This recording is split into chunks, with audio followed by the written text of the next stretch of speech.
तो मुझे ये बड़ा कहते हुए बड़ा आज फ़ख्र महसूस होता है कि I was the first from Jammu division की जब हमने एक ई कंटेंट बनाया, उस ई कंटेंट को जब रिव्यू किया गया और हायर ऑप्स ने देखा कि ये कंटेंट जो है बच्चों के लिए अच्छा हो सकता है। ऑनरेबल एलजी के हाथों हमें बेस्ट टीचर अवार्ड भी मिला।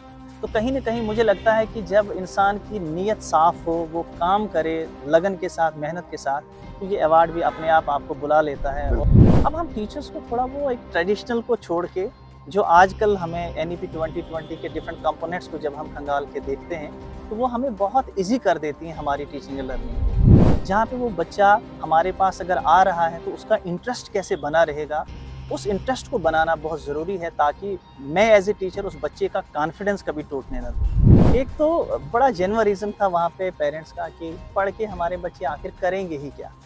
उनको ये लगता है कि पढ़ाई सिर्फ़ मुलाज़मत के लिए है। आपको कोई गवर्नमेंट जॉब करना है तो उसी के लिए पढ़ाई होती है।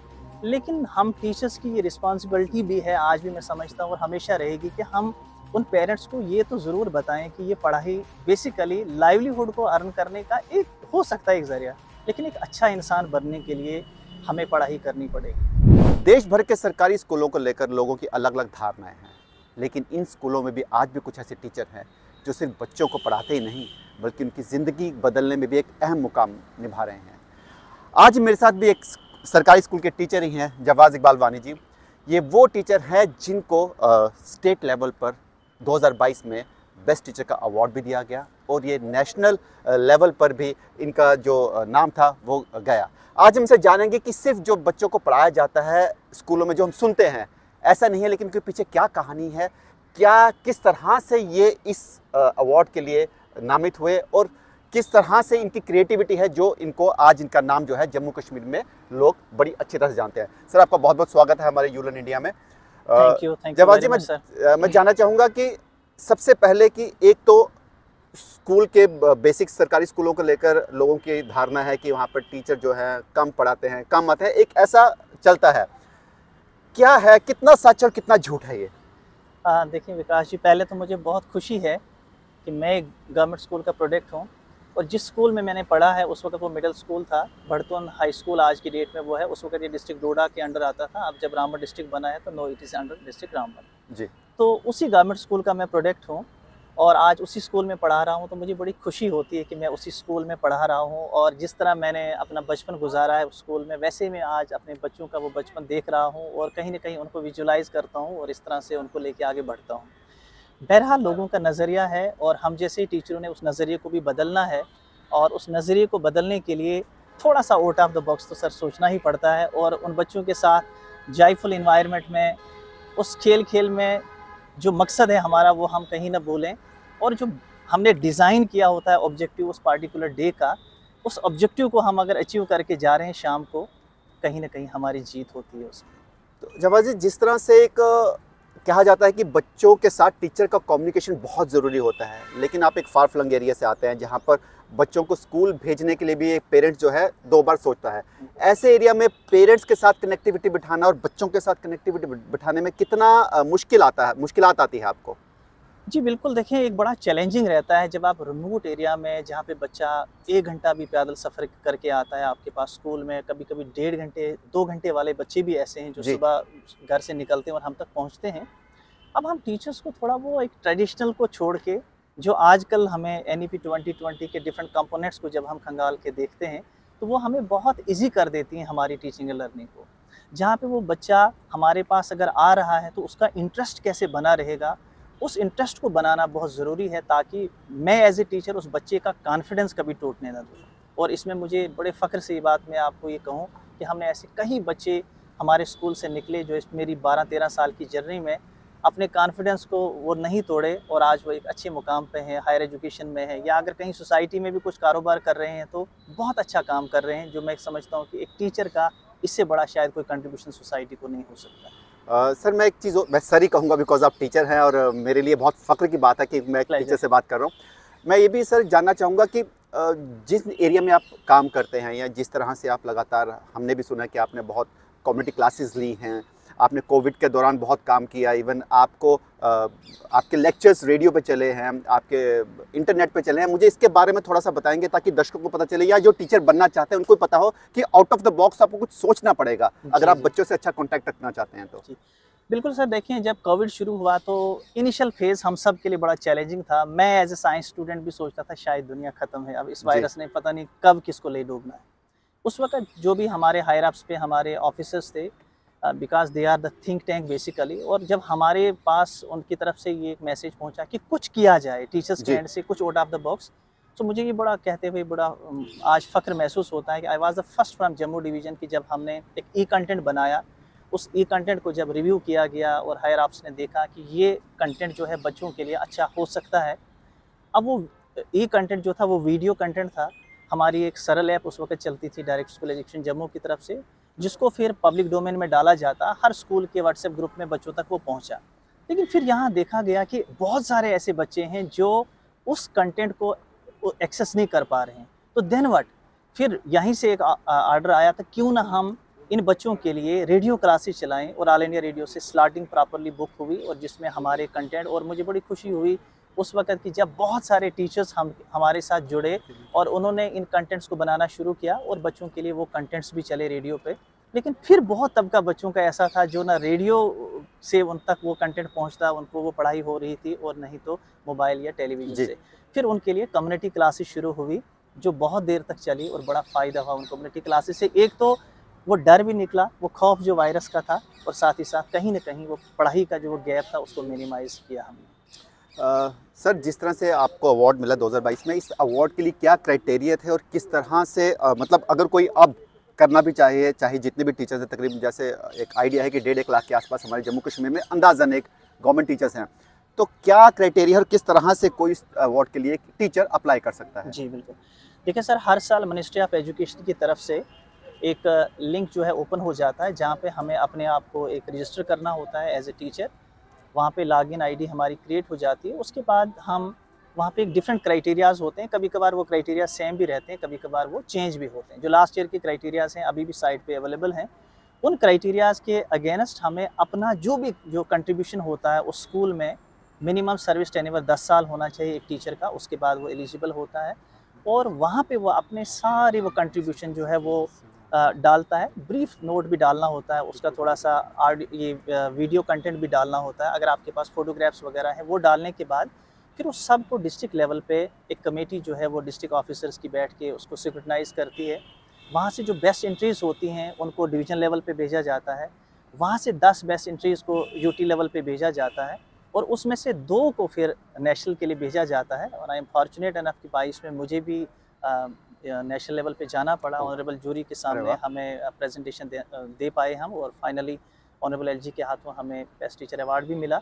तो कहीं न कहीं मुझे लगता है कि जब इंसान की नीयत साफ़ हो, वो काम करे लगन के साथ, मेहनत के साथ, तो ये अवार्ड भी अपने आप आपको बुला लेता है। और बहरहाल क्यों ना अवार्ड आपको अच्छा लगेगा। हर इंसान की बेसिक फितरत है कि जब उसको अप्रिशिएट किया जाए तो उसकी एनर्जी में तो दुगना वो इजाफा होता है।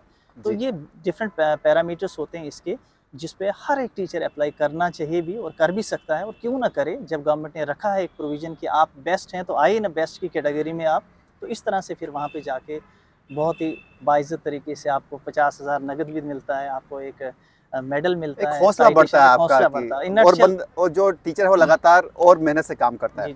अच्छा, एक चीज़ मैं और जानना चाहूँगा कि ये तो हो गया कि अवार्ड को हासिल करने के लिए आपको कैसे अप्लाई करना है।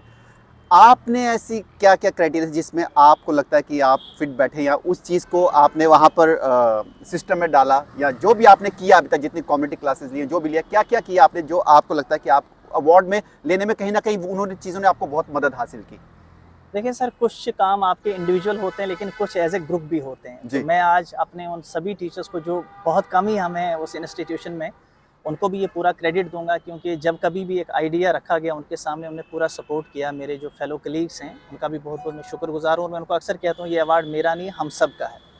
एक तो सर, हमने हमारे एरिया में, चूँकि दूर दराज इलाका था, बहुत सारे बच्चे जो थे वो आइदर देवर नेवर एनरोल्ड या वो ड्रॉप आउट थे, एनरोल्ड ही नहीं थे या वो ड्रॉप आउट थे। तो एक तो हमने उस लेवल पे जाके उनके घरों में जाके पेरेंट्स से मीटिंग की हमने, उनको कन्विंस किया हमने और वो स्कूल आए, क्योंकि ये मेरी एज ए टीचर ज़िम्मेदारी थी, या हम सब टीचर्स की ज़िम्मेदारी थी कि हम गवर्नमेंट की डिफरेंट स्कीम्स के बारे में उनको बताएं, चाहे वो फ्री टेक्स्ट बुक हैं, वो एमडीएम शुरू होता है, या वहाँ पे स्कॉलरशिप की इतनी तो स्कीम्स हैं। जब आपने ये शुरू किया, इससे पहले कितने बच्चे थे आपके स्कूल में? हमारे पास, मैं आपको बताऊं कि जब हमने 2012 में मैंने इंस्टीट्यूशन को ज्वाइन किया, उस वक्त हमारी इनरोलमेंट जो थी वो 168 थी, और टोटल? लास्ट सेशन की हमारी जो इनरोलमेंट है वो 396 है। और बड़ी खुशी होती है कि अब हमारा एक नाम बना है उस इंस्टीट्यूशन में, और अगर एडजाइनिंग स्कूल्स भी हैं तो, लेकिन प्रेफरेंस जो है पेरेंट्स का वो रहता है कि उस स्कूल में हम पढ़ाएं।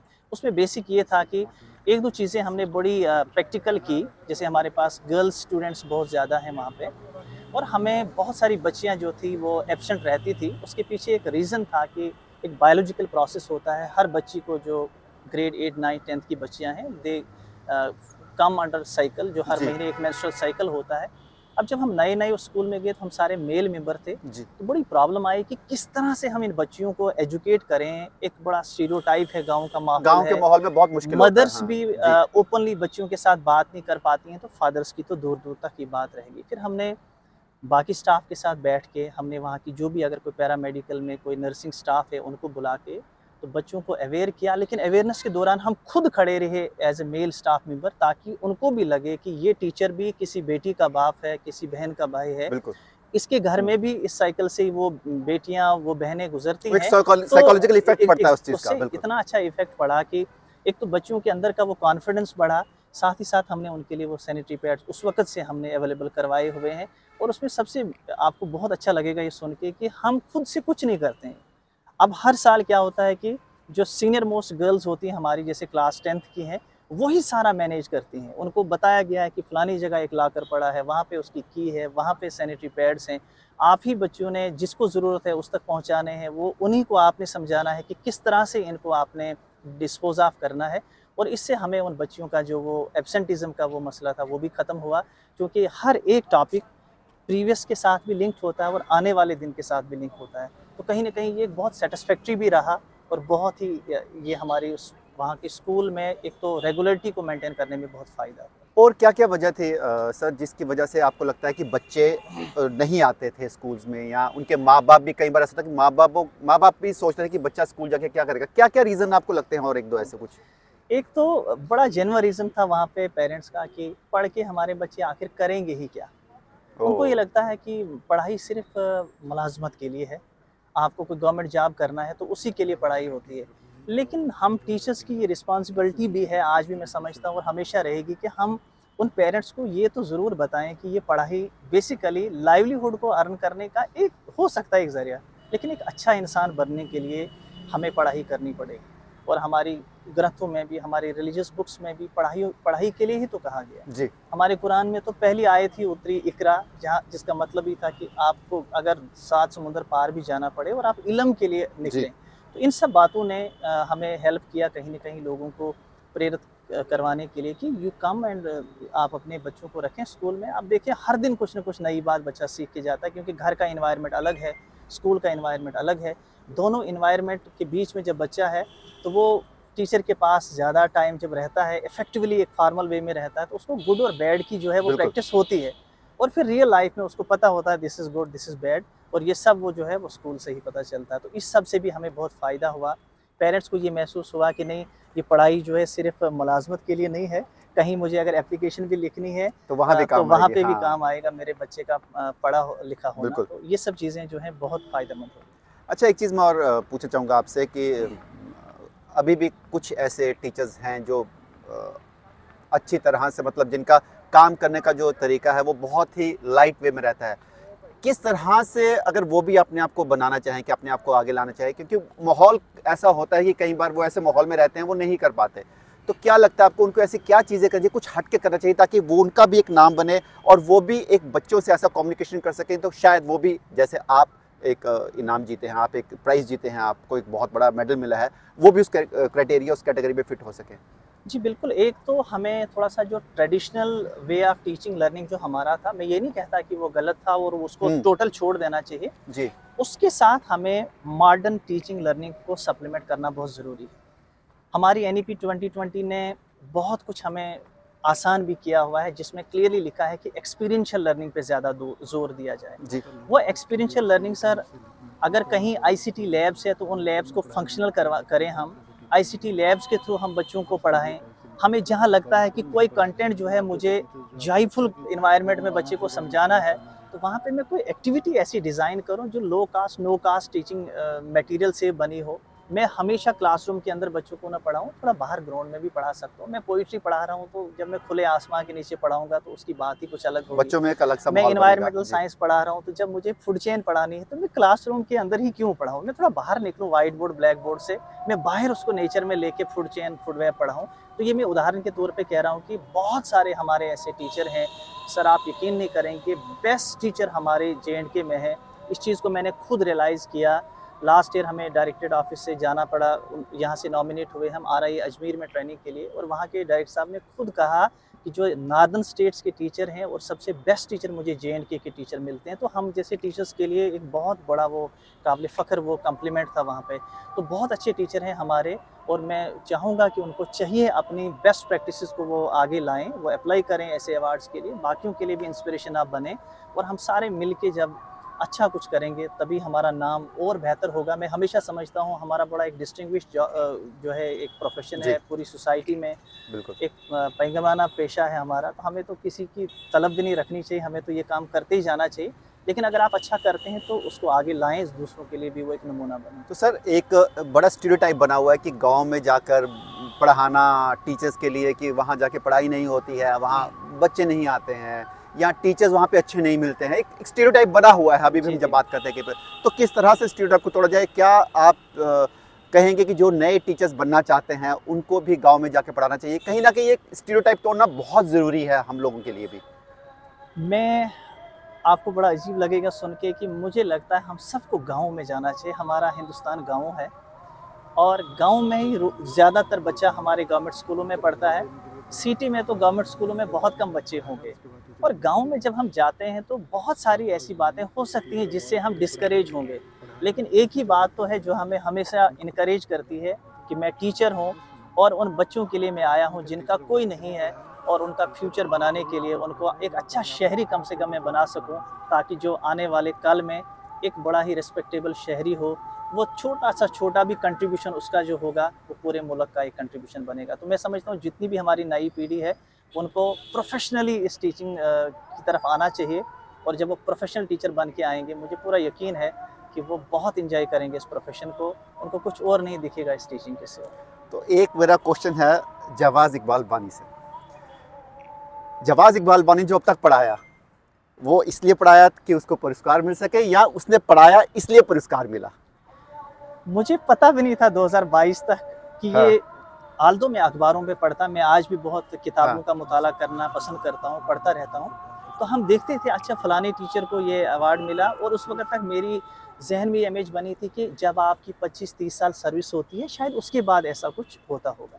लेकिन thanks to our higher ups जिन्होंने इस कंसेप्ट को एक ऑर्डर के तौर पे निकाला कि जो टीचर विलिंग है वो इसको फिल करे, इसको भरे, और मैंने कभी भी अवार्ड के लिए काम नहीं किया। मैं आपको ये बड़े ऑनेस्टली कहता हूँ, जितना सेटिस्फाई मैं आज की डेट में हूँ एज ए टीचर, और मैं हर टीचर को कहता हूँ कि we should feel proud that we are teacher. और मैं इस टीचिंग प्रोफेशन में भले ही बाई चॉइस नहीं आया था, मैं बड़ी ईमानदारी से आपको ये बात कह रहा हूँ, लेकिन विद इन 6-7 मंथ्स मैंने रियलाइज़ किया, और then I started doing this teaching by choice. और इस अवार्ड के लिए कभी काम नहीं किया। मैं बड़े फ़ख्र से ये कहता हूँ कि काम ने मुझे अवार्ड दिया है, और भले ही ये अवार्ड हमें मिलता भी या ना मिलता, लेकिन हम अपने पैशन को कभी कम नहीं होने देंगे। मैं आज भी कहता हूँ कि किसी भी जगह पे क्यों ना जाना पड़े, हम जाके पढ़ाएंगे।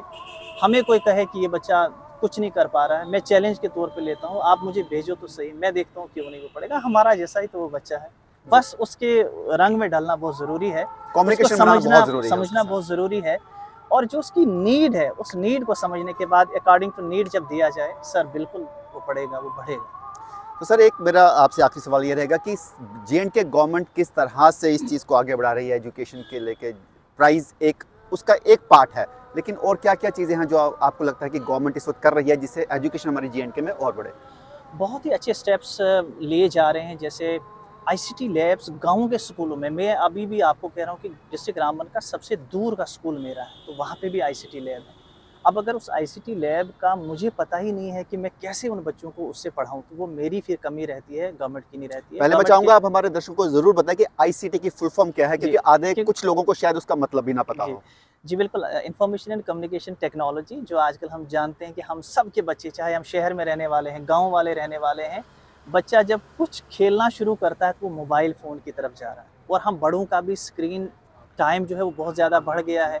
बच्चों का भी सब कुछ अब मोबाइल पे ही दारोमदार है। तो अब उनकी जो तलब है वो थोड़ी-सी डिफरेंट है। अब वो ट्रेडिशनल चाक एंड टाक से हल नहीं होगी, तो उसको उसी आईसीटी बेस्ड किसी, मुझे आगे किसी ऐसे नमूने के तौर पे उसको पढ़ाना है जहाँ पे वो बच्चा समझ सके। तो आईसीटी बेस्ड जो हमारी जो आईसीटी लैब्स हैं वो बहुत हमारी टीचिंग को सप्लीमेंट करती है। चाहे वो प्रैक्टिकल की शक्ल में बच्चे को पढ़ाना है, थ्योरेटिकल कंटेंट के हवाले से हमें एसेस करना है, क्लास की असेसमेंट, मतलब एक जिसको हम कहते हैं कि आउटकम मेरा क्या आ रहा है नहीं, वो उस आईसीटी के थ्रू भी बहुत ज़्यादा हो रहा है। उसके अलावा भी आपने कहा कि गवर्नमेंट के बहुत सारे इनिशिएटिव्स हैं। कहीं ना कहीं हमें इस स्टीरियोटाइप से बाहर निकलना होगा कि गांव के जो स्कूल हैं या गांव के जो दूर जाके स्कूल है वहां पर पढ़ाई का जो स्तर है वो ख़राब है। आज हमने जिस तरह से बात की आपको पता चल चुका कि वहां पर भी मॉडर्न टेक्निक्स के साथ पढ़ाया जाता है और कहीं ना कहीं वहां के पढ़े बच्चे भी अच्छी जगह पर पहुंचते हैं और अपना एक भविष्य बनाते हैं। उम्मीद करता हूं आपको हमारे आज की एपिसोड पसंद आई होगी। अगर आपको हमारी एपिसोड पसंद आई है तो हमारे पेज को शेयर कीजिए, लाइक कीजिए, हमारे चैनल को सब्सक्राइब कीजिए। आगे भी हम आपके साथ हाजिर होंगे नई जानकारी लेके, तब तक के लिए अलविदा।